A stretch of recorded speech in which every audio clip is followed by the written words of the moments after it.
of that, and why is it important that they do that? Well, that's interesting that you asked that, because before I started, the only program facility we had like that was our substance abuse treatment pods. And I was a firm believer that we needed to develop therapeutic program pods, because many people that come in the system, they're coming from, again, backgrounds of tremendous family violence and dysfunction. Family violence brings not only youth into custody because of the difficulties between youth and their families, but men and women, both as victims or perpetrators of domestic violence. So when they have often never been in an environment where they have felt nurtured, where they have felt that they could trust anyone, where they have felt a bond. When we first opened our women's therapeutic pod, and that's probably been about 4 years now, it took a very long time for the women in that pod to begin to not have their comfort zone be chaos and crisis and drama, because that was all they knew, and they were only comfortable when they were in that environment.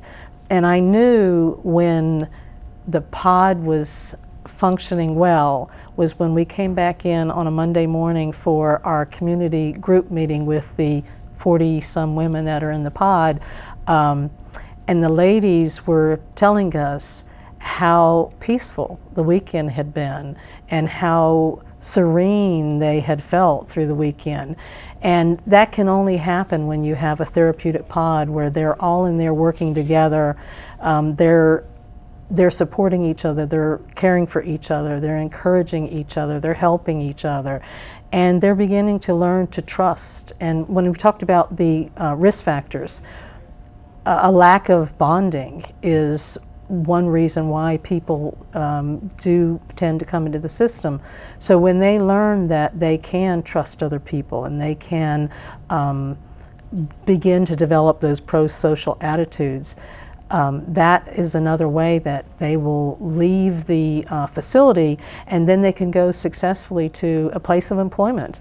And where they previously would always find conflict, they now have learned that they can actually have this harmonious or cooperative relationship with people. And it really, again, helps to transform their future for them, assist them. I know we're going to be showing some footage of some of the programs that you have. What does watching that footage do for you? It's hard to put into words how powerful those images are for me. There's nothing, I always tell the inmates that whenever they participate in something, we have a graduation ceremony for them, and they have on their jumpsuits, but they have a graduation cap on their head.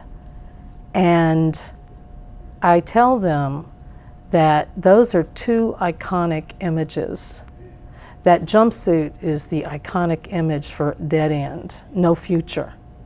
Yet on the top of their head is this graduation cap, correct, which is the iconic image for a bright future.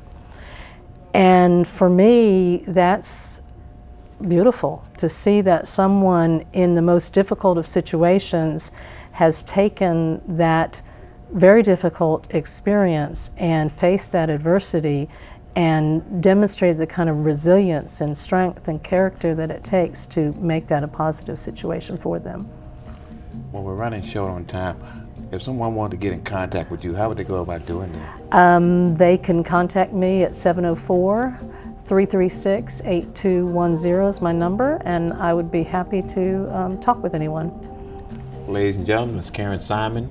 She's the Director of Inmate Programs, Mecklenburg County Sheriff's Office. As you can see, there's a lot of great things that they offer. So get the word out. Thank you for watching the show. You be encouraged.